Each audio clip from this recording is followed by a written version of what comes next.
네. 2024년 올해는 슈퍼 선거의 해라는 사실 이제 많은 분들 알고 계실 텐데요. 선거는 흔히들 민주주의 꽃이라고 말하죠. 세계가 슈퍼 선거 해인 동시에 우리에게도 코앞으로 다가온 선거를 앞두고 이런 주제를 잡아봤습니다. 8% 민주주의입니다.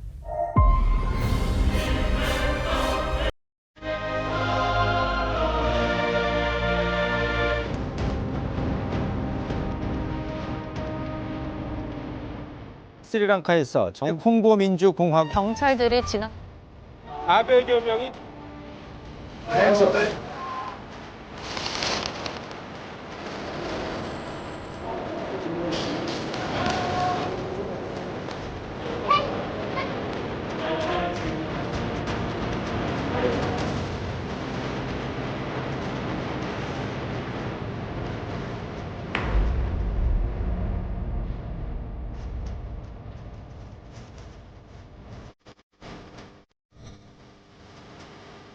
이코노미스트 인텔리전스 유닛의 한 보고서에 따르면 전 세계 국가 가운데 완전 민주주의 국가는 8% 미만이라고 합니다. 다행히 우리나라도 완전 민주주의 국가의 이름을 올리고 있는데요. 그럼에도 불구하고 결함이 없는 것은 아닙니다. 여러 가지 궁금한 점이 많습니다. 그래서 지금부터 우리가 반드시 알아야 하는 민주주의에 대해서 김누리 교수님께 특강을 들어보겠습니다. 지금 민주주의가 위기인가? 사실 이것은 질문이 아니라고 볼 수도 있어요. 누가 봐도 지금 최근에 벌어지는 것은 민주주의가 심각한 위기 상태에 있다라는 것. 이것에 대해서는 대부분이 다 동의할 거고요. 특히 몇 년 전부터 유럽에서는 민주주의의 종언이라는 말이 나온 지가 오래됐어요. End of democracy. 결국은 근대 민주주의는 이제 끝난 게 아니냐. 민주주의는 더 이상 하나의 역사적인 체제로서 이제는 정리할 때가 된 게 아니냐. 이런 이야기들이 특히 유럽에서 많이 나오기 시작했고요. 또 미국에서도 마찬가지죠. 뭐 말이 필요 없죠. 미국의 경우는 지난번에 트럼프 지지자들이 국회의사당을 습격을 해가지고 정말 상상할 수 없는 만행이 벌어졌고요. 거기에 대해서 아마 한국인들이 가장 충격을 받았을 거예요. 아, 미국의 민주주의가 우리의 모범이다. 이렇게 대부분 생각하고 있는데 보니까 뭐 이건 도저히 상상할 수 없는 그러한 상황이 벌어진 거고요. 그리고 지금 유럽의 경우는 다 아시는 바와 같이 극우주의 물결이 너무나 거세요. 헝가리의 오르반이라고, 그 다음에 이탈리아의 멜로니, 그 다음에 프랑스의 마린 르펜 등등. 네덜란드도 마찬가지고 스웨덴 같은 경우도 극우주의 물결이라는 게 굉장히 거셉니다. 사실은 서구민주주의 전체가 하나의 위기 상태에 있다 이렇게 볼 수 있는 거죠. 사실은 그 현상을 이야기하는 게 중요한 게 아니고요. 어떻게 이 민주주의라고 하는 게 이렇게까지 위기 상황에 다다랐을까? 여기에 대한 해석이 중요할 것 같아요. 그 원인에 대한. 저는 대체로 한 세 가지 원인이 있다고 봅니다. 첫 번째는 신자유주의 세계화죠.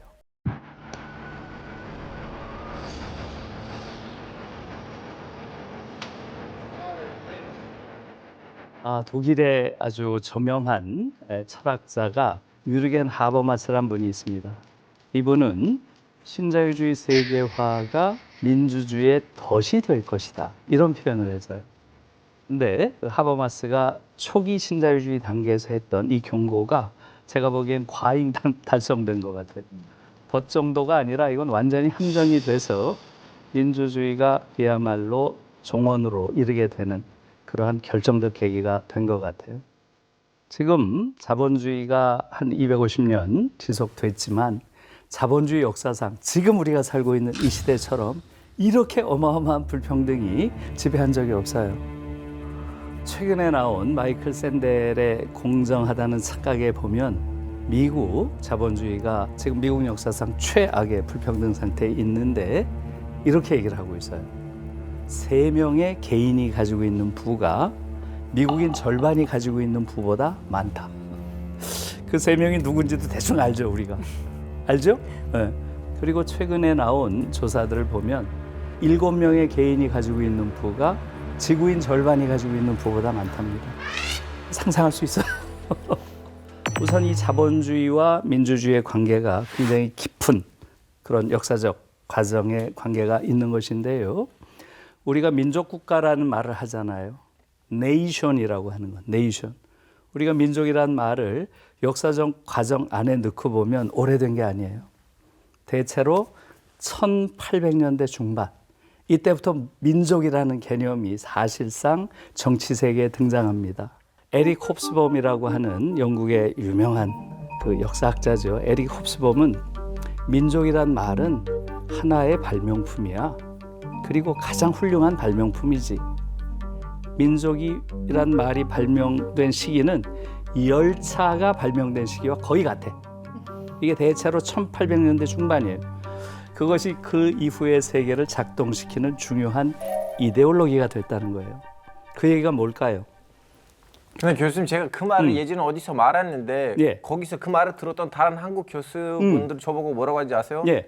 그거는 서양 사람들의 생각이지 우리 민족은 1000년 전부터는 하나의 민족이었습니다. 예, 아주 좋은 이야기예요.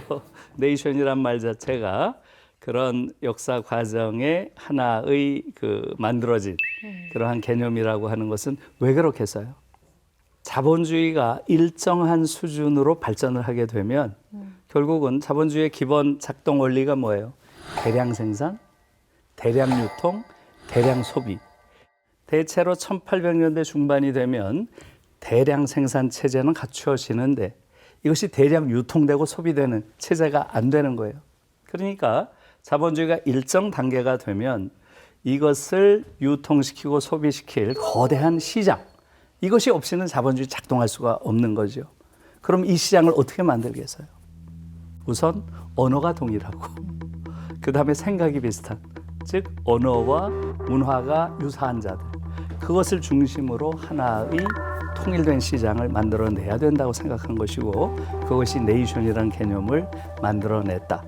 지금 우리가 국가라고 하는 것, 민족이라고 하는 것, 이것이 대체로 자본주의 발전의 산물이다 하는 것인데, 그런데 대체로 20세기 중반부터 서서히 자본주의의 발전은 그것보다 훨씬 더 높은 수준으로 이어졌고, 이제는 네이션, 민족 국가를 이제 넘어서 세계 시장이라는 게 열리기 시작하는 거죠. 세계 시장이 열리려면 어떻게 해야 되겠어요? 결국은 민족을 넘어서는, 자본이 초민족적, 초국가적 자본으로 변신을 하는 거죠. 이게 이제 신자유주의 세계화를 가져왔다는 거죠. 여기서 갖는 문제가 뭐겠습니까? 민주주의와 관련해서는 결국 민주주의라고 하는 것은 국가 단위에서 이루어지는 거죠. 국가 단위에서 그 구성원들이 자유롭고 평등한 관계 속에서 정치 권력을 선택하고 통제하는 시스템이에요. 여기서 국가 단위라는 게 중요한 거예요. 그런데 신자유주의가 작동한 이후부터는 어떻게 돼요? 국가를 넘어서잖아요.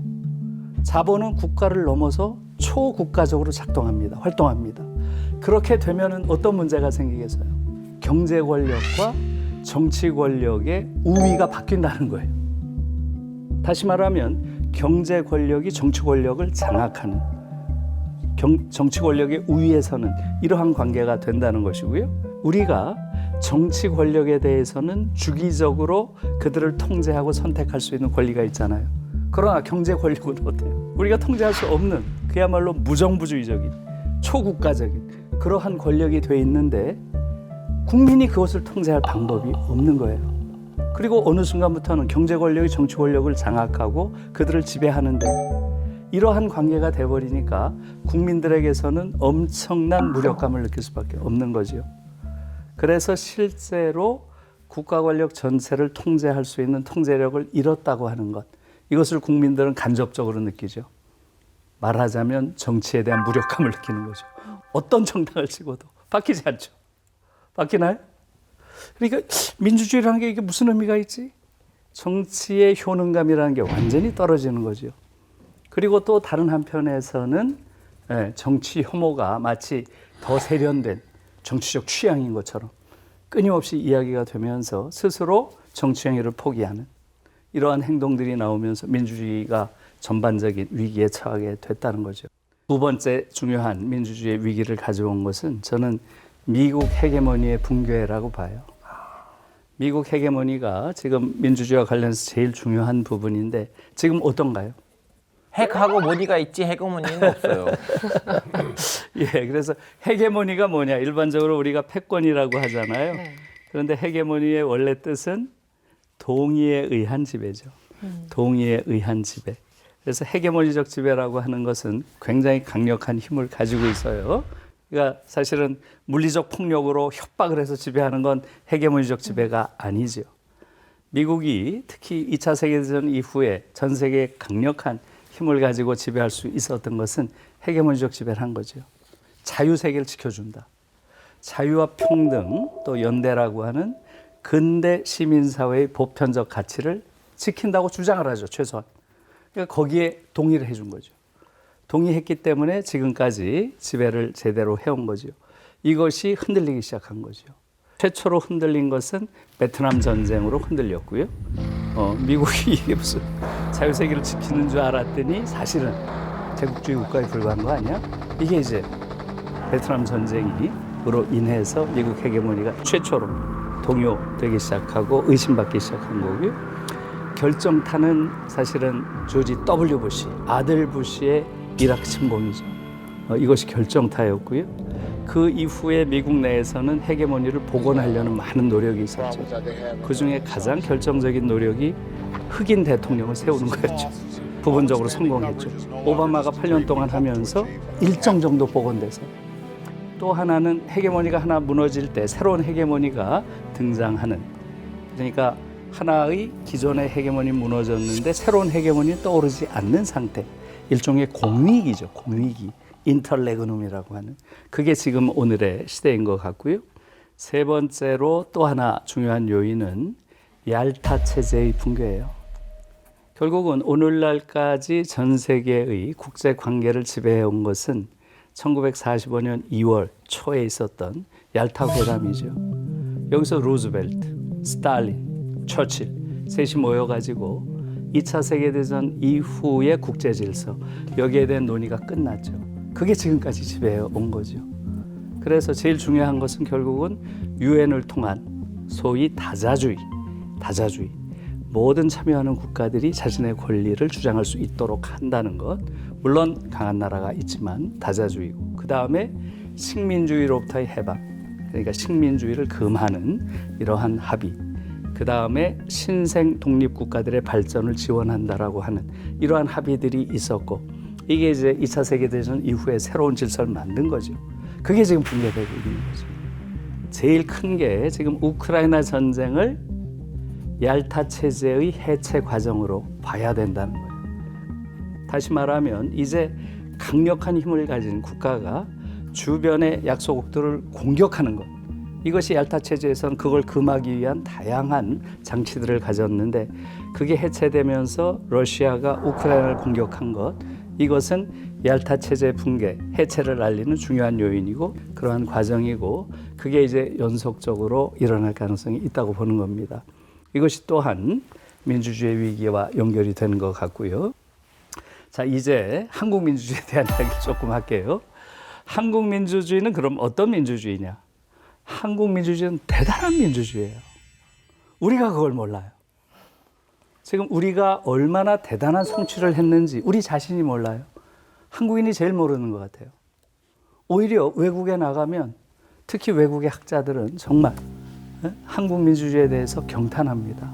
특히 2016년 제가 이제 가장 인상적이었던 게 디자이트라고 하는 유럽에선 가장 권위 있는 신문이에요.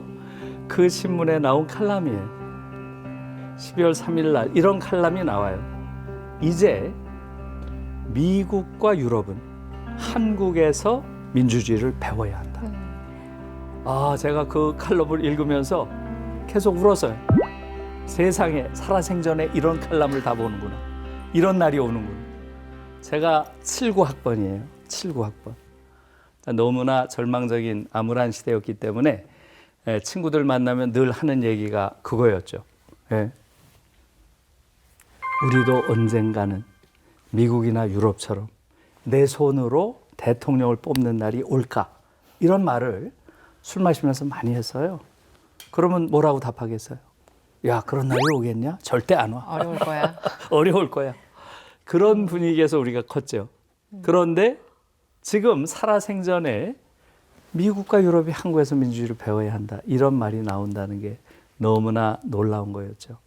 그 이유는 여러분 다 아실 거예요. 시리아 난민들이 막 넘어오면서 시리아 난민 소위 사태라고 하죠. 유럽에서 극우주의 물결이 유럽 전역을 그야말로 휩쓰는 시기였죠. 그때 이제 end of democracy, 근대 민주주의는 이제 수명을 다한 모양입니다. 이런 얘기가 나왔는데 그때 어떤 일이 벌어졌어요? 유라시아 대륙의 오른쪽 끝에 대한민국이란 나라에 광화문에서 토요일만 되면 사람들이 모이는 거예요. 한 손에 촛불을 들고 평화롭게 국정을 농단한 대통령에 대해서 사람들이 결국은 비판을 하고 이것을 국민의 대표기관이라고 하는 의회가 받아들여서 법적으로 탄핵을 하고 이것을 헌법기관인 헌법재판소가 인용을 하고 받아들인 이 일련의 과정은 그야말로 민주주의의 정석을 보여준 거죠. 이게 전 세계를 감동시켰던 모양이에요. 전 몰랐어요. 제가 그 컨퍼런스에 가서 이 이야기를 계속 듣는 거예요, 사람들한테. 예? 한국민주주의는 한편으로 대단하다는 것 여러분들이 좀 기억하셔야 되고요. 민주주의 다양성 연구소라는 데서 2019년에 한국 민주주의를 평가를 했습니다. 이 민주주의 다양성 연구소는 스웨덴에 있는 거죠. 이건 아주 국제적으로 굉장히 권위 있는 연구소고요. 이것은 10년에 한 번씩 전 세계 민주주의를 평가해서 순위를 매겨서 발표를 해요. 그 당시에 179등은 아까 말씀하신 노스코리아. 그건 뭐 어쩔 수 없죠. 거긴 민주주의와는 거리가 멀죠.